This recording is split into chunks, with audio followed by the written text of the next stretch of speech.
Hello students. तो देखिए, जिसका आप सभी को इंतज़ार था वो इंतज़ार अब ख़त्म हुआ। आज की इस वीडियो में हम देखते हैं 2022 और 23 के सैम्पल पेपर। सीबीएसई ने प्रतिपादित किया है इसको। 2022 और 23 में आपके हिंदी का पेपर कैसा आएगा ये पैटर्न मैं आज आपको बता रही हूँ, आपसे डिस्कस करूँगी।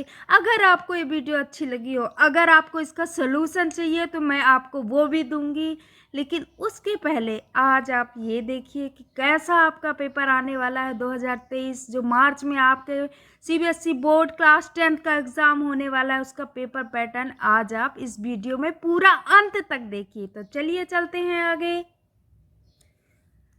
तो देखिए दोस्तों, आप सभी को पता है कि ये हिंदी, इसका ये कोड बता दिया है, कक्षा 10 दे दिया। ये पूर्णांक है, इसका पूर्णांक कितना है 80 मार्क्स का रहेगा ये, और इसका निर्धारित समय 3 घंटे हैं। देखिए इंस्ट्रक्शन पढ़ लेते हैं, क्या है इसके निर्देश। इस प्रश्न पत्र में 2 खंड हैं, आ और बा। आ में उप प्रश्न सहित 45 वस्तुपरक प्रश्न पूछे गए हैं। दिए गए निर्देशों का पालन करते हुए कुल 40 प्रश्नों के उत्तर देने हैं। खंड बा में क्या है, वर्णनात्मक प्रश्न पूछे जाएंगे और आंतरिक विकल्प भी दिए गए हैं। निर्देशों को बहुत सावधानी से पढ़िए और उनका पालन कीजिए। स्टूडेंट्स, ये आप सबको बहुत ध्यान देना है। इंस्ट्रक्शन तो ज़रूर पढ़िए, अगर आपने पेपर लिया है तो इंस्ट्रक्शन ज़रूर पढ़िए, उसके बाद क्वेश्चन ज़रूर पढ़िए, आपके लिए वो बहुत ज़रूरी है। फिर दोनों खंडों के कुल 18 प्रश्न हैं। दोनों खंडों के प्रश्नों के उत्तर देना अनिवार्य है, कंपलसरी है। यथासंभव दोनों खंडों के प्रश्नों के उत्तर क्रमशः लिखिए, मीन्स सीक्वेंस से लिखिए। मैं आपको एक स्पेशल वीडियो बनाऊंगी कि आप पेपर पैटर्न कैसे करोगे, आपको एग्ज़ाम में कैसे पेपर करना है। मैं उस वीडियो में आपको एक एक चीज़ बताऊंगी कि उसमें समय का आपको कैसे ध्यान रखना है, आपको क्वेश्चन, कौन से क्वेश्चन पहले करने हैं, कौन से प्रश्न बाद में करने हैं। मैं सब कुछ एक एक चीज़ बताऊंगी। उसके लिए मैं आपके लिए अलग से वीडियो बनाऊंगी, वो वीडियो आप ज़रूर देखना, आपके बहुत काम की है वो वीडियो। तो नेक्स्ट है खंड आ में, देखते हैं क्या है। खंड आ में है कि निम्नलिखित गद्यांश, देखिए पहले एक गद्यांश आएगा। गद्यांश को ध्यानपूर्वक पढ़कर इसके आधार पर सर्वाधिक उपयुक्त उत्तर वाले विकल्प चुनकर लिखिए। आपको एक गद्यांश दिया जाएगा, उस गद्यांश को आपको ध्यान से पढ़ना है और उसका अर्थ अच्छे से देखना। पूरा पैसेज आपको अच्छे से पढ़ना है, फिर उससे रिलेटेड जो भी क्वेश्चन होंगे उसका आपको आंसर देना है। देखिए ये एक गद्यांश 5 मार्क्स का रहेगा। 5 मार्क्स का आपको इतने अच्छे से पढ़ना है, 2 से 3 बार आप ये गद्यांश को पढ़िए और उसका आंसर इसी में है। अच्छे से आंसर दीजिए और 5 मार्क्स फुल मार्क्स लाइए। फिर नीचे है निम्नलिखित गद्यांश, पहला पद 10 नंबर का गद्यांश रहेगा, 10 नंबर का पद्यांश रहेगा। तो 2 गद्यांश है, वो ऊपर वाला भी 5 नंबर का था और ये भी 5 नंबर का है। तो दूसरा भी हम अच्छे से पढ़ेंगे, अच्छे से करेंगे मीनिंग के साथ। फिर है नेक्स्ट, देखिए क्वेश्चन तीसरा है, प्रश्न निर्देशानुसार पदबंध पर आधारित 5 बहुविकल्पीय प्रश्नों में से किन्हीं 4 प्रश्नों के उत्तर दीजिए। तो ये भी हमें अच्छे से करना है। और क्या बोलते हैं, ये कितने मार्क्स का होगा, 1 मिनट में मैं आपको मार्क्स बता दूं। ये एक एक मार्क्स के 4 रहेंगे, तो एक एक मार्क्स के रहेंगे। तो आपको इसमें फुल मार्क्स लाना है, ध्यान दीजिए। फिर है क्वेश्चन 4 है, निर्देशानुसार रचना के आधार पर वाक्य भेद। जो मैंने पिछली वीडियो में आपको बताया है कि ये सेंटेंसेस में कौन सा लिंग है, कौन सा वचन है, कौन सा समास है, कौन सा अलंकार है, कौन सा रस है, पूरा आप क्या करोगे, वाक्य भेद कर बताओगे। ठीक है ना, आपको मैंने पिछले वीडियो में बता दिया है। आपको होप अच्छे से समझ में आ गया होगा। नहीं समझ में आया तो आप वीडियो को बार बार देखें, और भी नहीं समझ में आया तो मुझे कमेंट्स करके बताएं, और भी अच्छे से मैं आपको समझाने की कोशिश करूँगी। नेक्स्ट है, ये भी एक एक नंबर का रहेगा। निर्देशानुसार ये कर लिया अपन ने। नेक्स्ट है, हम जब अकेले पढ़ते हैं तो आप से लगातार बड़बड़ाते रहते हैं। रचना के आधार पर वाक्य के भेद बताना है। सरल वाक्य, संयुक्त वाक्य, मिश्रित वाक्य, सामान्य वाक्य, ये सब जैसा इसमें देखिए इंस्ट्रक्शन दिए रहेंगे उसी के अकॉर्डिंग, क्वेश्चन के अकॉर्डिंग हमें करना, जो क्वेश्चन में पूछ रहा है उसके अकॉर्डिंग करना है। ठीक है ना। इसमें आपके अच्छे कार्यक्रमों को सभी पसंद करते हैं। दिए गए वाक्य का मिश्रित वाक्य क्या होगा, तो आप बताएंगे। आप देखेंगे मिश्रित वाक्य क्या नियम है, ये आप देखेंगे और उसमें से एक करेक्ट आंसर चूज करेंगे। निम्नलिखित वाक्यों में संयुक्त वाक्य है ये, क्या आपने मुझे कारतूस दिए इसलिए आपकी जान बख्शी करता हूँ। ये 4 ऑप्शन रहेंगे, उसमें से एक करेक्ट ऑप्शन आपको चुनना है। ठीक है। नेक्स्ट है कि ये भी 4 मार्क्स का रहेगा।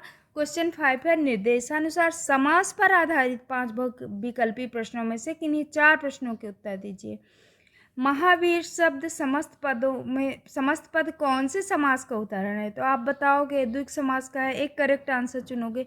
देखिए मैं इसका सोल्यूशन भी बताऊंगी अगर आप बोलेंगे तो। मैं तो अभी आपको सिर्फ और सिर्फ पैटर्न बता रही हूँ कि 2023 का पेपर पैटर्न ये है। मैं अभी आपको सिर्फ और सिर्फ पैटर्न बता रही हूँ। आपको सोल्यूशन चाहिए तो मैं सोल्यूशन भी बता दूंगी, लेकिन आपके कमेंट्स करने पर। नेक्स्ट है, देखिए नेक्स्ट है, निर्देशानुसार मुहावरे हो गए। मुहावरा, समास, अलंकार सब कुछ इंपॉर्टेंट है क्लास 10th के लिए। तो मुहावरे के अर्थ के उचित मेल वाले विकल्प का चयन कीजिए। गिरह बांधना, इसका मीनिंग क्या होगा, तलवार खींचना, पन्ने रंगना, कदम उठाना, ये सब मैच करना है आपको। फिर अयोग्य को कोई महत्वपूर्ण वस्तु मिलना के लिए उपयुक्त मुहावरा, मतलब इसका मतलब मीनिंग क्या होगा, करेक्ट मीनिंग ये बताओगे आप। तू मित्र है या शत्रु, जहाँ भी जाता हूँ वहीं मेरे सामने रिक्त स्थानों की पूर्ति के लिए उपयुक्त विकल्प का चयन कीजिए। तो यहाँ पे आप बताओगे कि राइट आंसर क्या होगा। इस प्रकार पढ़ाई में मेहनत कर मैं डैश हो सकता हूँ, उचित मुहावरे में रिक्त स्थान पूर्ति कीजिए। या मुहावरा डालना है आपको, उचित कौन सा करेक्ट मुहावरा आएगा।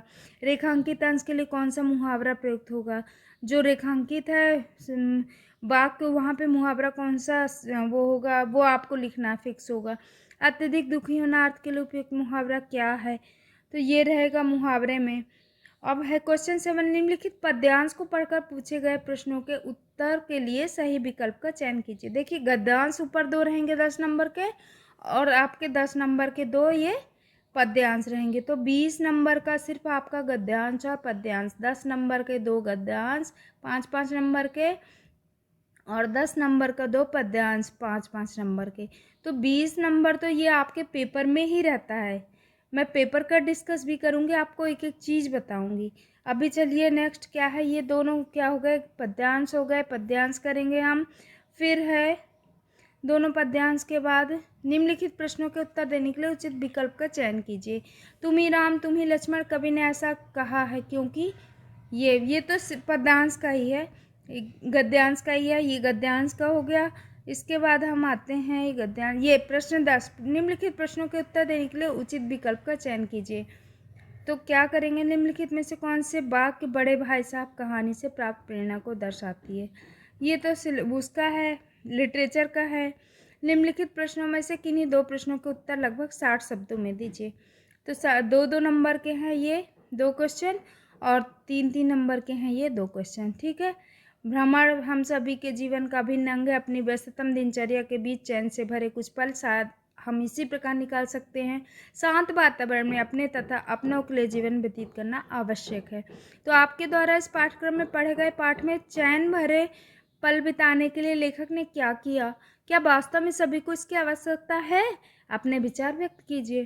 तो ये आंसर है, तो उसका आपको अपने शब्दों में 60 शब्दों में उत्तर देना है। ठीक है। फिर नेक्स्ट क्वेश्चन, हम पैटर्न बता रही हूँ मैं आपको। निम्नलिखित में से किसी एक विषय पर संकेत बिंदुओं के आधार पर लगभग 100 शब्दों में अनुच्छेद लिखना है। देखिए एक अनुच्छेद कितना रहेगा, 5 नंबर का रहेगा। तो अनुच्छेद आपको पता है, विद्यार्थी जीवन और चरित्र निर्माण, संपूर्ण जीवन की आधारशिला और चरित्र निर्माण की आवश्यकता, देश और समाज के लिए उपयोगी।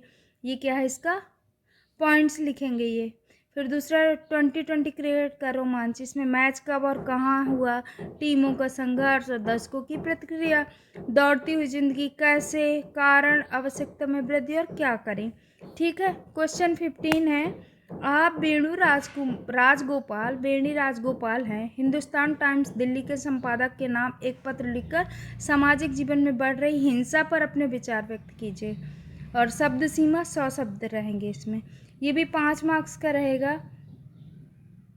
या और में भी देता है, यह आपके विद्यालय में खेल की उपयुक्त सामग्री तथा समय समय पर सभी स्तरों पर मैच का आयोजन भी किया जाता है। विद्यालय का खेल कप्तान होने के नाते प्रधानाचार्य के प्रति आभार व्यक्त करते हुए पत्र लिखिए। ठीक है, पत्र भी देखिए, पत्र ऑप्शन में रहता है, औपचारिक और अनौपचारिक पत्र रहते हैं। तो मैं अपनी पिछले वीडियो में आपको बता चुकी हूँ औपचारिक पत्र और अनौपचारिक पत्र क्या है। तो उसमें से आप एक पत्र लिख सकते हो जिसको फॉर्मल या इनफॉर्मल बोलते हैं। तो कोई भी लिख सकते हो जो आपको अच्छी तरह से लिख सको 100 शब्दों में, और सटीक आंसर और सटीक वर्ड बहुत अच्छे से। क्योंकि देखिए, बॉडी विषय तो सभी विषय छोटा होता है, विषय लिख सकते हैं, उसका फिगर सही लिख सकते हो, लेकिन जो उसका एड्रेस कैसे लिखना है, हमें लास्ट में एंड कैसे करना है, वो सब पत्र पे डिपेंड करता है, वो लिखने के ढंग पे। तभी 5 मार्क्स मिलते हैं आपको। आप तो लिख के आ जाते हो, आपको लगता है 5 मार्क्स मिल जाएंगे, लेकिन नहीं मिलते, आपको 2 या 3 मार्क्स ही मिलते हैं। क्यों? क्योंकि उसके कुछ रूल्स हैं, जो रूल्स आप नहीं जानते हो। आप मेरी वीडियो देख लेना, उसमें आपको समझ में आ जाएगा वो औपचारिक पत्र और अनौपचारिक पत्र लिखने के नियम। नेक्स्ट है, निम्नलिखित में से किसी एक विषय पर लगभग 80 शब्दों में सूचना लिखिए। देखिए, नोटिस है, आप विद्यालय के सांस्कृतिक सचिव हैं। बाल दिवस समारोह के अवसर पर विद्यालय में आयोजित होने वाले सांस्कृतिक कार्यक्रम के विवरण सहित सूचना तैयार कीजिए। या अथवा में भी है, आप रजत चट्टोपाध्याय रजनी रस्तोगी मोहल्ला सुधार समिति के सचिव हैं। स्वच्छता अभियान के अंतर्गत स्वच्छता पखवाड़ा कार्यक्रमों में भाग लेने के इच्छुक लोगों के लिए एक सूचना तैयार कीजिए। नोटिस लिखना है, नोटिस राइटिंग, वो भी आप अच्छे से लिखना सीख लेना। नेक्स्ट है क्वेश्चन 17, निम्नलिखित में से किसी एक विषय पर लगभग 60 शब्दों में विज्ञापन तैयार कीजिए। स्वास्थ्य मंत्रालय द्वारा योग दिवस के अवसर के प्रचार प्रसार के लिए एक आकर्षक विज्ञापन लगभग 60 शब्दों में तैयार कीजिए। अथवा और में भी रहेगा, 2 ऑप्शन देंगे इसमें। लोकल फॉर वोकल, स्थानीय उत्पादों का प्रयोग जो है के प्रचार प्रसार के लिए एक आकर्षक विज्ञापन लगभग 60 शब्दों में तैयार कीजिए। देखिए, विज्ञापन लिखने के भी कुछ रूल्स हैं, कुछ नियम हैं जो आपको पूरे 3 नंबर दिला सकते हैं। तो उसकी भी एक वीडियो मैं बना दूंगी। विज्ञापन लिखने का नियम कैसा होना चाहिए, विज्ञापन आपका कैसा होना चाहिए, उसका टाइटल कैसा होना चाहिए, उसमें पिक्चर कैसी लगनी चाहिए, जिससे वो क्या क्या करेंगे विज्ञापन में कि जो अट्रैक्टिव हो। कुछ रूल्स हैं, मैं वो आपको बता दूंगी, उसकी एक मैं अलग से वीडियो बना दूंगी। देखिए, क्वेश्चन 18 है, जैसा करोगे वैसा भरोगे विषय पर लघु कथा लगभग 100 शब्दों में लिखिए। 5 नंबर का रहेगा ये। ठीक है, या अथवा में रहेगा कि आप श्वेता कपूर या शैलेश कपूर हैं। आप वर्तमान परिप्रेक्ष्य में हिंदी की उपयोगिता जानते हैं, इसलिए 11वीं कक्षा में विज्ञान विषय के साथ भी हिंदी अतिरिक्त विषय के रूप में पढ़ना चाहते हैं। अपने प्रधानाचार्य को विद्यालय के ईमेल पते पर ईमेल लिखकर अनुमति प्राप्त कीजिए। शब्द सीमा कितनी रहेगी? 100 वर्ड का। तो ये भी आपको करना है, दोनों में से कोई भी कर सकते हो, दोनों 100 शब्द के रहेंगे और 5 मार्क्स के रहेंगे। तो ये भी अच्छे से करना। तो विद्यार्थियों, मैंने आपको ये पेपर पैटर्न बता दिया जो सीबीएसई बोर्ड द्वारा प्रतिपादित किया गया है 2022-23 के लिए। इससे जुड़ी और भी जो जानकारी चाहिए होगी आपको, तो मेरे वीडियो पर लगातार बने रहिए। मैं ऐसी और भी वीडियो बनाऊंगी। तब तक के लिए धन्यवाद।